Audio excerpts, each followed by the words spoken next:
We willen graag starten met de vergadering. Ik wil graag jullie van harte welkom heten bij deze bijeenkomst van vandaag.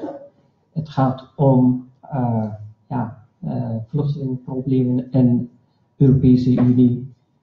Hoe wij kunnen eigenlijk naar de oplossingen kijken. اوطان زمانی سلام و احترامات خود بر همگی حاضرین محترم تقدیم کردم و امیدوار هستم که امروز یا امشب که با هم دیگه یک جای اینجا هستیم یک کنفرانس علمی آموزنده و راهگشایی باشه که به خاطر حل معضلاتی که در اروپا به خاطر پراینده ها و یا مهاجرینی که وجود داره با هم دیگه صحبت کنیم.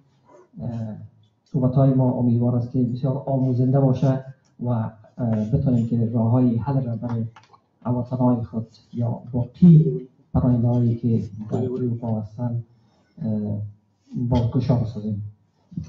با شما ټول ګډونوالو ته د زړه له هرکلی وایم ټول ستړي مشئ. د ډېر خوښۍ ځای دی چې دا ځل موږ د خپلو ستونزو د حل په موخه په یو علمي ټغر راټول شوي یو.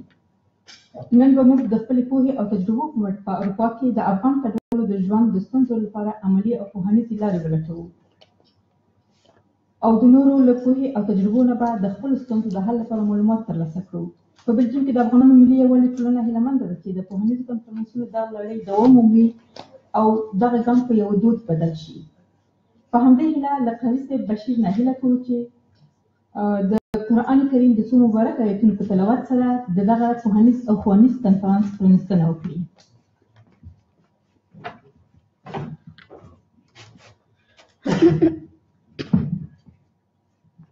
أعوذ بالله من الشيطان الرجيم. بسم الله الرحمن الرحيم. والسماء ذات الرجع والأرض ذات الصدع إنه لقول فصل وما هو بالهزل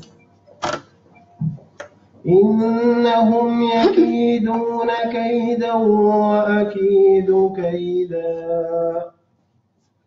فمهل الكافرين أمهلهم رويدا.